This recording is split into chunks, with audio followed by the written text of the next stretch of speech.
예수 믿고 나서 사람의 성품이 바뀔 수 있나라는 질문이에요. 교회 생활을 오래 한 대다수의 성도들이 공통적으로 한 말이요, 안 된다라는 확신에 찬 어떤 소리를 합니다. 정말로 안 되나라는 것. 성경의 말씀은요, 그것이 안 될까라는 말에 성경은 아니다라고 이야기를 합니다. 기질, 성품, 기질이 선천적으로 이루어지는 내용이고요, 후천적으로 바뀌어질 수 있는 가능성이 있다라고 이야기를 하는데, 어떨 때 보면은 태어날 때 그 기질을 가지고요 하나님 나라 가는 것 같기도 합니다. 그러나 우리가 이제 사회생활을 하는 가운데, 사람과 사람 만나는 가운데 이 성품이라는 이 내용이요, 가장 먼저 도드라지게 나타나는 것이 언어 사용인 것 같습니다. 그리고 이 언어 사용과 더불어서요, 행위를 통하여서 드러나는, 행동을 통해서 드러나는 이런 부분들. 그러기에 이 성품이라는 이 내용과 언어라는 것을요, 요즘 시대에는요, 훈련이라는 것으로 바꿀 수 있다고 끊임없이 이야기를 합니다. 그런데 훈련으로 안 되기 때문에요, 공통적으로 이야기되어지는 내용이 안 된다라는 그런 말로 우리가 먼저 어떻게 우리도 그렇게 이야기하고 다른 분들도 그렇게 어떻게 보면 이야기가 되어지는 것 같습니다. 자, 그러면 성경은 그 말에 동의를 하는가라는 거죠. 우리의 성품을 어떤 식으로 설명을 하고 있고 어떤 차원으로 우리 하나님은 이끌고 가고 있는가, 이런 부분들을 우리가 또 깨달아야 될 줄 압니다. 우리 말씀이 들어가기 전에 말씀 한 곳, 노마서 8장을 한번 찾아가겠습니다. 노마서 8장 28절로 29절 상반절을 한번 읽도록 합니다. 8장 28절 한 절을 합독합니다. 우리가 알거니와 하나님을 사랑하는 자, 곧 그의 뜻대로 부르심을 입은 자들에게는 모든 것이 합력하여 선을 이루니라. 자, 29절 상반절을 제가 한번 읽습니다. 하나님이 미리 아신 자들을 또한 그의 아들의 형상을 본받게 하기 위하여 미리 정하셨으니. 우리가 마태복음 8장 28절 자주 우리가 접하는 말씀입니다. 하나님이 그의 뜻대로 우리를 부르셨다라는 말 속에는요, 우리가 구원받았다라는, 그리고 이 구원이라는 내용이 하나님이 선물로 주셨다. 그런데 이것이 예정되었다 해서 예정이라는 신학적인 용어가 여기에 들어갑니다. 그래서 미리 아시고 미리 정하셨다라는 말을 하지요. 그런데 왜 부르시고 왜 미리 정했었을까라는 것. 우리가 죄인이었다가요, 예수님 때문에 구원받은 백성 되어지는 그 큰 이유가 뭔가. 29절 상반절로 한번 가십니다. 하나님이 미리 아신 자들을 또한 그 아들의 형상을 본받게 하기 위하여 미리 정하셨으니. 그 아들의 형상이라 했을 때 그 아들은 누군가 하면 우리를 구원하기 위해서 이 땅에 오셨던 예수님을 말씀합니다. 예수님의 형상을 본받기 위함이다라는 말 속에요, 우리의 삶 속에 우리의 성품이 변화될 수 있나 없나라는 것에 대한 실마리가 있습니다. 사람들은요, 훈련으로 된다 안 된다 이것에 대한 경우를 따져갑니다. 자, 그런데 우리가 세상에 안 믿는 자들의 논리 속에서요, 믿음 생활을 하면서 항상 주변 사람들과 특별히 가정에서는 자녀들 바라보면서 소망하는 가운데 항상 넘어지는 이유가 뭘까라는 것. 거기에 이게 우리가 중요한 열쇠가 있는데, 이것을 놓쳐버리면은요, 그 열쇠가 내 손에 쥐어지지 아니하면 그것이 깨달음 속에서 내 마음 속에 정리가 되지 아니하면은요 끊임없이요 돼지가 다시요 금목걸이 걸고 나왔다가 다시 돼지 우리에 들어가서 꿀꿀거리면서 온갖 오물 다 뒤집어 쓰는 모습으로 어떻게 보면 다시 그냥 내팽개치지는 그런 모습 되어질 겁니다. 우리가 알아가야 될 것은요, 인간의 성품을 변화시키는 주도권은 누가 있는가? 사람에게 있지 않다라는 겁니다. 하나님. 내 의지 아니다는 거고요. 누구의 훈련 더더욱 아니다라는 겁니다. 하나님이 계획하고 주도하셔서 그 주도해 주셔야만이 내 성품의 변화가 시작되는 것이고요. 바로 실제적으로 우리 안에서 일어나는 그 모든 어떤 가능성을요, 내가 할 수 있다, 내가 힘쓰면 될 거다라고 이야기하면서 세월 보내다 보면 우리는 절망 속에서 허우적거릴 수밖에 없습니다. 우리는 불가능. 그렇기 때문에 교회 안에 있는 분들까지도요 불가능하다라고 이야기를 하죠. 보통 이런 이야기 많이 합니다. 나이 50 먹으면은 안 된다고요. 안 되죠. 내가 하려고 하니까 안 되는 거고요. 내가 누군가를 해보려고 해도 그건 더더욱 안 되는 겁니다. 나이 50 넘어서요 나를 꽉 붙잡고 있는 그 힘이 어느 정도로 강력한데요. 그 돌이킬 수 없는 세상으로 끌려가고 있고 항상 양다리 아니죠. 양다리가 뭡니까? 다리는 한 4개, 5개씩 다 걸쳐놓고 여기가 안 되면 이리로 도망가고 저기가 안 되면 저쪽으로 도망가고 이 핑계 저 핑계 되는 모습이요. 안 믿는 자나 믿는 자의 처세법인데 그렇습니다. 성경은 우리의 성품을 변화시키는 주도권을 하나님이 붙잡고 있다라는 것, 그걸 붙잡고 나가라는 거죠.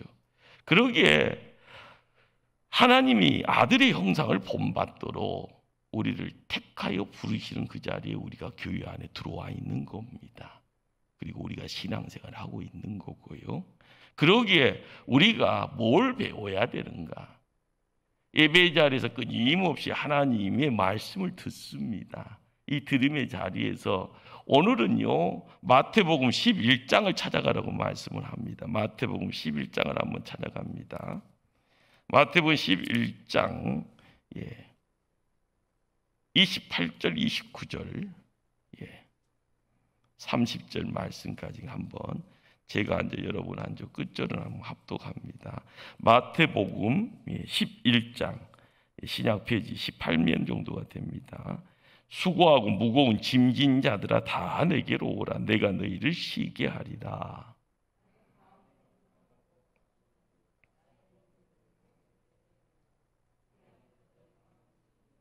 함께 있습니다. 이는 내 몽에는 쉽고 내 짐은 가벼움이라 하시니라.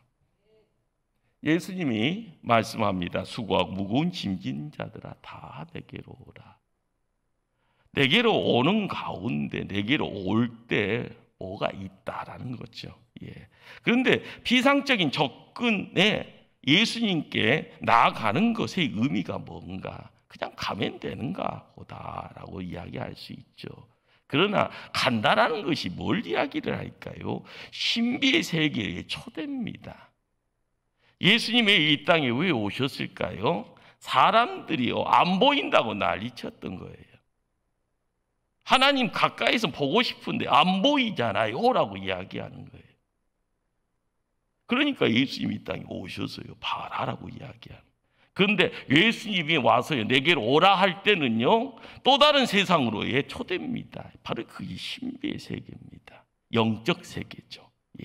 바로 계시록 4장에서는요 천상의 열린 문을요 활짝 열어놓고요 그곳으로 성도들을 초대합니다.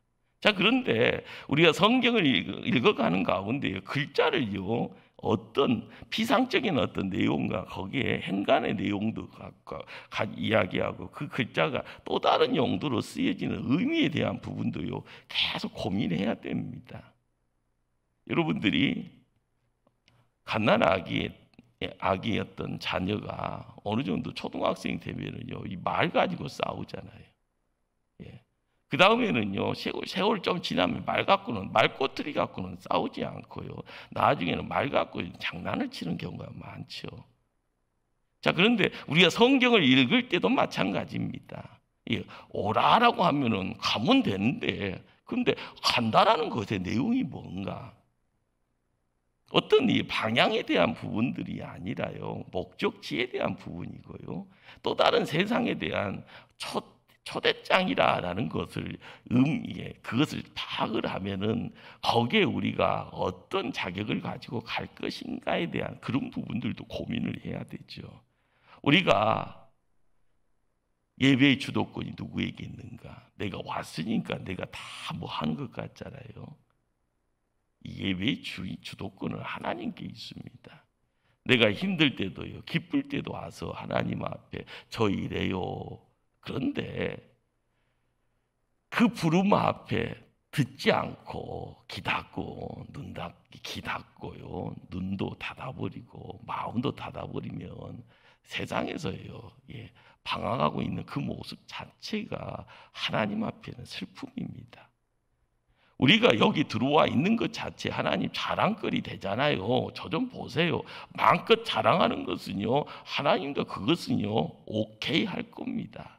자, 그런데 오케이 한다고 해서 내가 으뜸이요, 이런 말 하면 안 되는 거예요. 내가 여기 있는 것 자체에서 이것 하면 안 된다는 거예요. 예배의 주도권은요, 하나님께 있는 거예요. 여러분의 삶의 주도권을 누가 갖고 있다고요? 하나님이 갖고 있는 겁니다.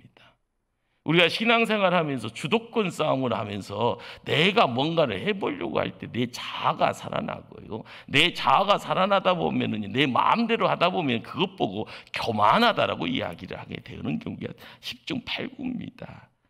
마찬가지로요, 항상 그 하나님의 어떤 존재, 하나님과의 그 관계, 거기에 하나님의 소리를 들을 수 있는 자만이 갖게 되는 특권이 있고요, 입장하고 나서 드러나는 특권이 있다라는 것. 예수님이 바로 우리의 성품을 바뀌기 위해서요, 이 땅에 오신 겁니다. 우리의 성품이 지질이 궁상뜰 때요, 항상 저것은 죄인인데, 악한 사람인데, 정말 무시무시한 사람인데, 그 모습 자체가 성품에 대한 이야기입니다. 집 밖에 나간 탕자가요, 처음에는 우쭐거립니다. 뭐 때문에요? 갖고 있는 재물 때문에요. 점점 사람이 바뀌네요. 바뀌는 이유가 뭘까요? 본전이 사라져 버리는 거예요. 집에서 갖고 왔던 것이 점점 눈 밖으로 사라져 버립니다. 나중에는 빈털털이 돼 버립니다. 사람이 바뀌어 버리죠. 우리가 이 땅 살면서도요, 뭔가에 대해서 사라짐과 동시에요, 내가 뭔가 알게 되죠. 나중에는요, 집 없다 하니까 어떻게 됩니까? 나중에는 돈 없다 하니까 어떻게 됩니까? 나중에는요, 있는 것 자랑거리 없다 하니 어떻게 됩니까? 너는 저기에 가서 있어, 찌그러져 있어. 가다 보니까 돼지 우리에 있다라는 거죠. 권리가 없는 거예요. 주장할 것도 없는 거예요. 자랑거리가 없는 거예요. 우리가 믿음 생활을 하면서요, 우리가 청지기라는 것을 느끼게 되면, 청지기가 뭡니까? 주인이 맡긴 걸 관리하는 자가 청지기입니다. 너무너무 오랜 시간 맡고 있다 보면 나중에 착각이 뭡니까? 내 거라는 착각을 해요. 그러나 나중에 주인이 오면은요, 오랫동안 나에게 맡긴 것, 그래서 내가 주인 행세 좀 했습니다라는 이런 소리에도 창피한 겁니다. 너 혼 좀 나야겠다 하면은 혼날 수밖에 없는 겁니다. 종의 무서운 모습이 뭐예요? 주인 안 올 것 같아서 주인 행세하다가 주인의 아들이 왔을 때 무슨 큰 제약을 행합니까? 성경은 이야기합니다. 주인의 아들 죽이자라고. 이것이 성품의 아주 극단적인 모습입니다. 악한 자의 성품. 그러기에 예수님이 이 땅에 와서요, 구원받은 백성이 구원받은 자의 성품으로 바뀌어질 수 있는 성품 공부법을요, 오늘 마태복음 11장에서요 이야기해 줍니다. 내 멍에를 메고 내게로 와서 배우라. 쉽죠? 따라서 한번 해봅니다. 내 멍에를 메고 내게로 와서 배우라. 예, 멍에 메고 누구에게요? 예수님께 가서 그리고 또 뭐 하라고요? 배우라. 한순간 도깨비 방망이 두들겼더니요, 짠짠짠짠 세상 바뀌는 것이 아니라 공부하는 겁니다. 그 공부법 가지고 따라서 해야 되는 거예요.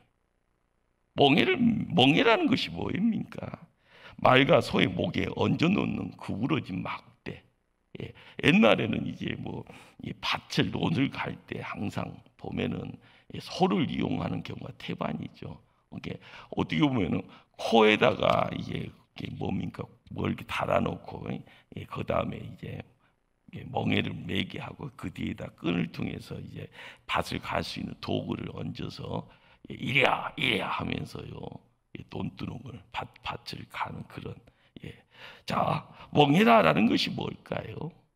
자기 마음대로 할 수 없도록 얹어놓는 도구죠. 그러기에 멍해를 맨다라는 말은요, 무슨 소리예요? 마음대로 행동할 수 없다라는 그런. 그래서 이 멍해라는 것이 있다라는 것은요, 주인이 있는 물건이다라는 그런 어떤 단적인 어떤 증거입니다. 예수님이 주시는 멍해를 맨다라는 말은요, 이제껏 네 마음대로 살았지만 이제는 네 마음대로 못 산다. 예수님이 주인이다. 이런 어떤 내용을 품고 있는 줄 믿습니다. 우리가 교회 생활을 하면서 항상 예수님의 멍해를 맨다 할 때 그 명예가 시간 지나다 보면 이것이 십자가구나라는 것을 깨닫게 됩니다. 예수님은 바로 그렇게 오셨습니다. 예수님은 하나님의 아들이라 이야기되어지죠. 바로 그분이 성자 하나님입니다. 그분이 오셔서는 말구에 누우셨습니다. 그런데 이 말구에 누워지는 그 자리에서 우리는 또 다른 하나를 보죠. 이분은 멍에를 메고 오셨구나. 그것이 십자가였던 겁니다. 세상 사람들은요, 눈 뜨고도 봐도 몰랐던 거예요. 예수님과 3년 동안 동고동락하면서 이곳저곳 움직이면서 깨닫지 못했던 것. 예수님이 십자가 지고 나서야, 예수님이 십자가에 피 흘리고 나서야 뿔뿔이 흩어지고 세월 지나서요, 깨달아지는 겁니다. 심지어는 예수님이 찾아오셔서 보여주고 나서야 하면서 이것이 그거였구나. 그렇죠. 멍해다라는 것은 참으로 많은 의미를 가지고 있고요. 그 멍해를 깊은 묵상 속에서 한 해 한 해를 보내면서요, 하나님 무슨 의미죠? 라고 이야기하면 매일매일 우리의 어떤 영적 성숙을 통하여서 허락되어지는 깊이 있는 은혜가 생수의 강 터지듯이요, 펑펑 우리의 삶 자체를 적셔갈 줄 믿습니다. 예수님도요, 그 멍해지기 전날 밤입니다. 진흙 같은 언욱 속에서요, 기도합니다. 아버지, 정말 이 잔 마셔야 됩니까? 할 수만 있으면 이 잔 내게서 지나가긴 할 수는 없소. 이렇게 기도하죠. 그만큼 이게 피하고 싶었던 시간이고 장소입니다. 그런데 예수님의 기도의 결론이 뭡니까? 할 수만 있다면 이 잔을 내게서 옮겨주세요. 그렇지만 내 뜻대로 마시고 누구의 뜻대로요? 아버지의 뜻대로 하기를 원합니다. 우리는 마태복음 11장 28절로 33절 이 말씀을 어떻게 이해하느냐에 따라서 우리가 예수님의 제자로서의 삶을 다시 한번 확연하게 붙잡을 수가 있습니다. 그렇습니다.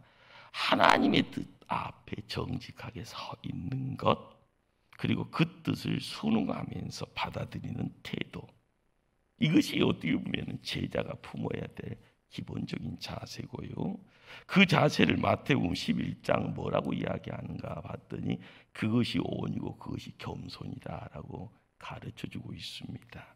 다시 한번 마태복음 11장을 한번 찾아가십니다. 여러분 다시 한번 마태복음 11장 찾아가셨으면은요, 다시 한번 28절을 한번 함께 크게 한번 읽도록 합니다. 시작. 수고하고 무거운 짐진 자들아 다 내게로 오라. 내가 너희를 쉬게 하리라. 29절입니다. 나는 마음이 온유하고 겸손하니 나의 멍에를 메고 내게 배우라. 그리하면 너희 마음이 힘을 얻으리니. 멍에를 메고 내게 배우라. 그리하면 너희 마음이 힘을 얻으리니.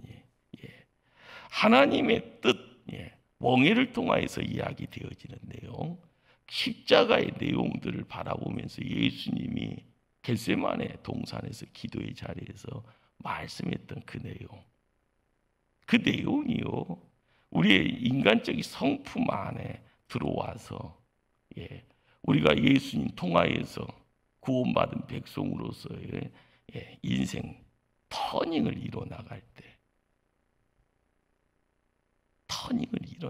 때요 우리가 붙잡아야 될 온유와 겸손이라는 이 내용, 바로 이것이 우리 안에 싹트게 되어지면은요 우리는 뭐라고 이야기할 수 있을까요?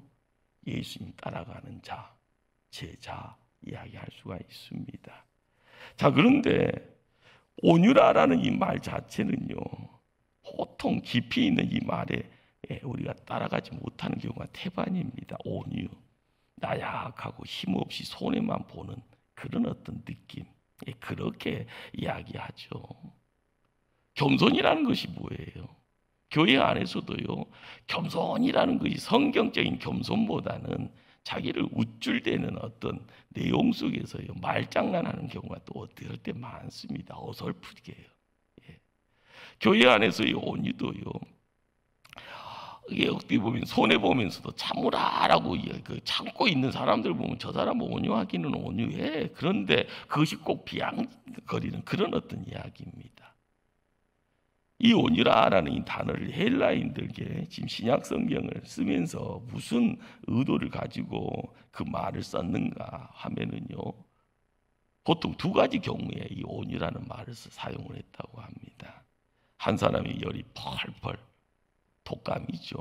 이마에 손을 대면 불덩어리 같습니다. 그런데 의사가요 조제한 약을 먹습니다. 한숨 푹 자고 일어났더니요 개운해지고 열이 확 사라져 버립니다. 그때 쓰는 말이 프라우스, 온유라는 말이에요. 자, 이 말은 프라우스라라는 말, 온유라, 온유해졌다라고 이 말은 어떤 힘에 의해서 통제가 이루어져서 잘 다스려진다라는 그런 뜻입니다. 또 다른 어떤 이 단어 사용법은요 들판에서 버려진 개가 있었습니다. 들개라고 하죠. 누군가가 재수가 좋아서 그 들개를 거두었습니다. 그런데 말을 안 들어요. 야생 동물이 되어서요 지 마음대로 살다가 잡혀서요 집돌이가 되려고 하니까 마음대로 되겠습니까? 짖으라고 하면은요 안 짖고, 짖지 마라 하면 짖고 있는 그런 개를 똥개라고 하잖아요. 똥개가 진돗개 되어지는 가정이 가능할까요? 불가능할까요? 불가능한 것처럼 보이잖아요. 그러나 잘 조련하는 조련사, 유명한 조련사에게 맡깁니다. 한 3개월, 6개월 맡겼더니요 갑자기 똥개가 아닌 진돗개가 돼서 딱 나타납니다. 주인 알기를요 주인으로 하는 거예요. 일어나면 일어나고, 꼬리 흔들어가면 꼬리 흔들고, 앞발 하면 앞발 딱 내놓고요. 그럴 때 쓰는 말이요 프라우스, 온유라는 단어 씁니다. 우리가 나약한 어떤 모습, 손해보면서도요 말 못하고 있는 그런 것이 아니라 어떤 뭔가의 힘에 의해서 내 감정, 내 행동을 컨트롤할 때 온유, 무서운 사람입니다. 화를 낼 때도 화를 내지 않는다라는 거, 그때가 온유예요. 분노할 수 있는 상황인데도요 분노할 수 있는 힘이 있는데도요 분노하지 않는 그런 어떤 상황들, 그런 상황을 가지고 있을 때, 능력을 갖고 있을 때 온유하다라는 말을 쓰는 겁니다. 힘이 없으니까 매마저도 침묵하고요 눈물로 속으로 삭혀가면서 우는 것, 그런 것 보고 온유라고 하는 것이 아니라 뭔가가 나 자신을 새롭게 바꿔놓고 뭔가가 힘이 있을 때 그걸 가지고 또다시 뭔가를 할 때 내 자신을 바르게 바를 정자를 쓸 수 있을 정도의 그런 모습들. 예수님이 마태복음에서요, 나는 마음이 온유하고 겸손하다. 이 온유, 겸손. 이것이 사도 바울은요, 갈라디아서 5장 22절, 23절 성령의 9가지 열매로 확대해서 우리에게 이야기를 해줍니다. 사랑과 일학, 화평과 오래 참음과 자비와 양성과 충성과 온유와 절제이다. 자, 그런데 헬라 원문을 들여다보면 성령의 9가지 열매에서 열매라는 이 단어가요, 단수입니다. 무슨 말일까요? 여러분들 여기서 알아야 될 중요한 사실은 이 열매가 단수라는 거예요. 그런데 이 열매가 단수인데 드러나고 있는 내용들은요, 복수입니다. 이 소리는 성령의 9가지 열매는 한 인격 속에서 유기적으로 맺어지는, 어떻게 보면은 동전은요, 양면 뒷면을 보여주잖아요. 육각체나 뭐 이런 것은 6개의 면을 보여주는 하나의 공이라고, 하나의 덩어리인데 이쪽에서 보면 이거 보이고 저쪽에서 보면 저쪽이 보여지는, 그러니까 예수 사람으로서 마태복음 11장에서는요 온유와 겸손을 이야기를 하는데, 예수님은요, 사도 바울은 이것을 9가지의 다양한 모습으로 이야기를 해주는 겁니다. 예수 제자 되어서 온유와 겸손이, 사도 바울은 9가지 모습을 통해서 우리의 삶이 이런 모습이 되었단다라고 이야기를 해주고 있다라는 사실이죠. 사랑과 일학과 화평과 오래 참음과 자비와 양성과 충성과 온유와 절제, 이것은 하나입니다. 그런데 이 하나가 어떤 상황 속에서는 9가지의 프리즘을 통해서요, 무지개 색깔 드러내듯이 어떤 상황에서는 이런 모습, 저런 상황에서는 저런 모습으로 비춰지는 그런 모습이 있다라는 것. 우리는 살면서 여러 어려운 인생의 과제들을 겪게 되죠. 지금 이 지구에 온 백성들은 똑같은 커다란 파고 앞에서요, 올싹달싹 못하고 있습니다. 그 이름을 코로나라고 이야기합니다. 참 어쩔 수도 없고요, 견디는 것이 너무나 힘든 그런 어떤 과제입니다. 그러나 똑같다고 하면서도요, 우리가 경험하고 있는 경험치는 다르고요, 나라별로도 다릅니다. 거기에 반응하는 얼굴의 모습들도요, 얼굴 표정이 다 다릅니다. 그런데 그것을 덤덤히 주님의 뜻으로 수용하는 삶의 태도, 이것을 바로 성경은 겸손이라고 이야기하고요, 또 다른 말로 온유라는 말로 표현하고 있습니다. 그러기에 하나님은 우리를 온유하고 겸손하게 만들 때 어떤 방법으로 우리에게 중요한 선물 아닌 선물을 주셨는가? 이건 어쩔 때는요, 속삭임처럼 보이고 어쩔 때는 책으로 나타나기도 하고 어쩔 때는 막대기로 등장을 합니다. 도깨비 방망이처럼 반짝반짝 두들기면 펑펑펑펑 안제품이 나오면 얼마나 좋을까요? 디모데후서 3장 16절은요, 사도 바울은 이런 말을 합니다. 모든 성경은 하나님이 감동으로 되었다. 교훈과 책망과 바르게 함과 의로 교육하기 유익하다. 하나님은 예수님을 이 땅에 보내주시고요, 또 다른 선물이 뭡니까? 성경입니다.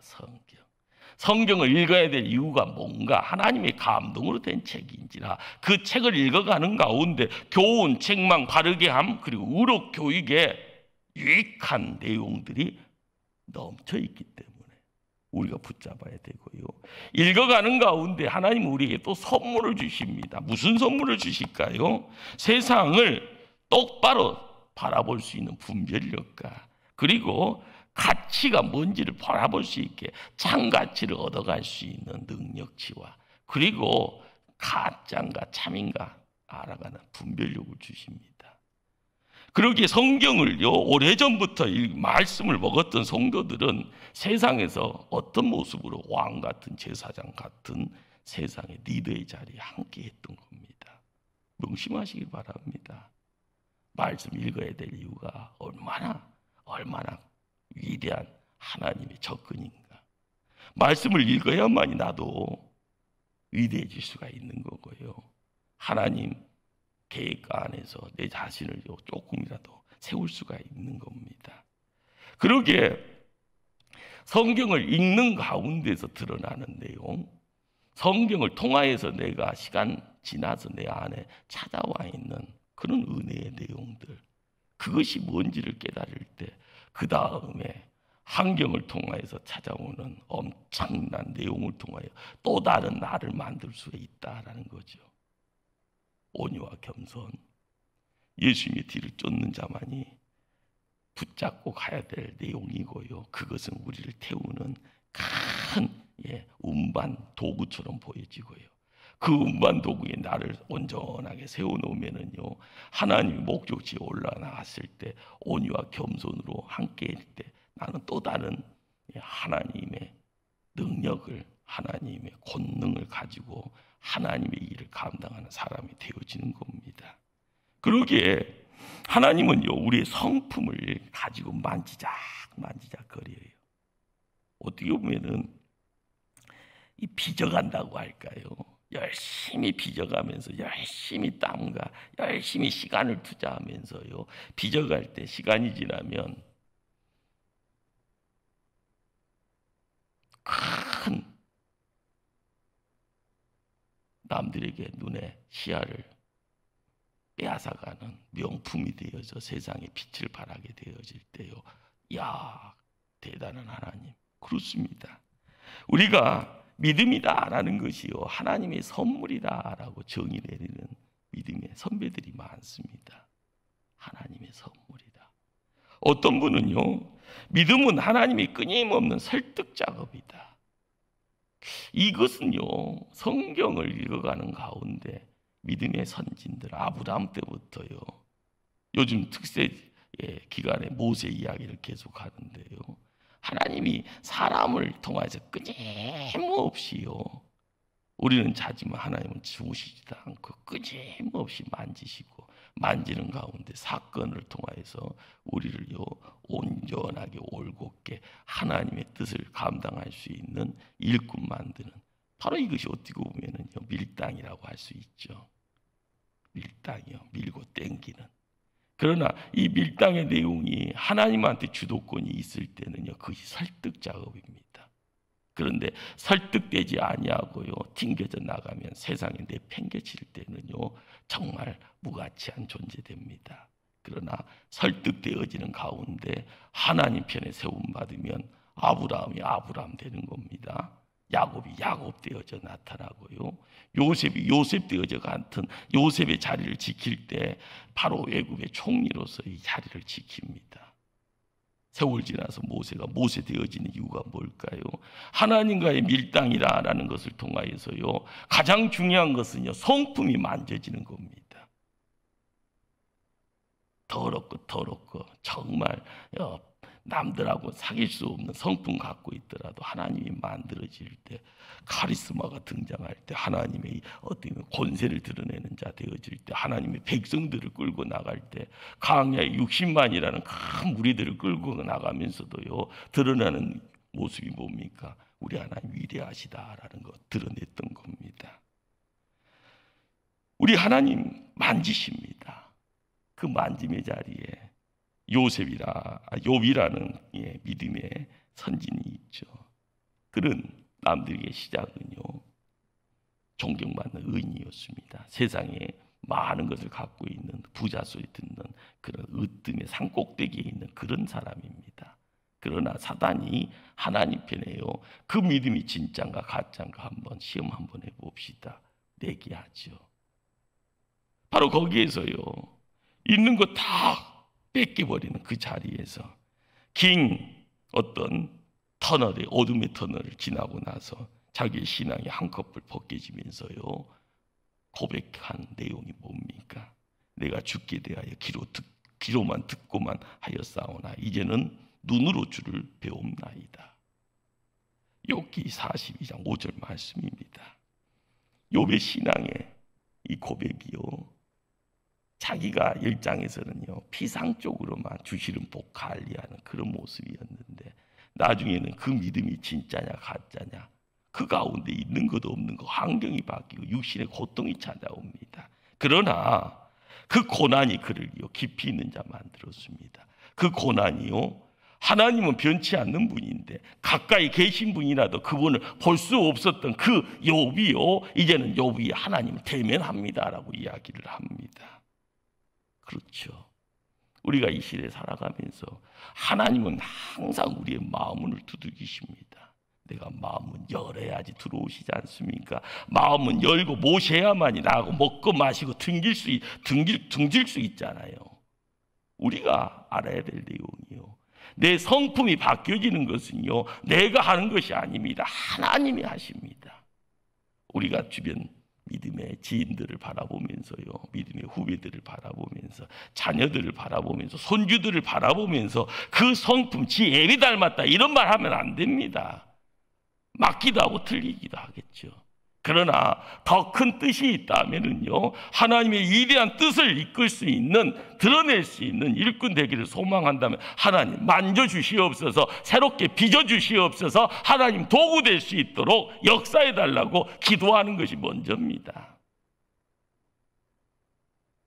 주님이 내게 이제껏 일어난 일에 대해서요, 어떻게 보면 안 돼요, 못해요, 감당할 수 없어요. 누구나 이런 말 하죠. 연말이 되면 교회도 마찬가지입니다. 뭔가를요, 이전에 했던 거 내려놓으려고 힘쓰잖아요. 도망치려고 힘쓰잖아요. 내 일 아니다라고요, 목소리 높이기를 힘쓰잖아요. 중요한 것은요, 하나님의 만짐의 내용이 은혜 가운데 있으면 이런 말은 쏙 들어갈 겁니다. 은혜 받고 세상 살기를 원하시면은요, 은혜의 장을 도망치서는 안 됩니다.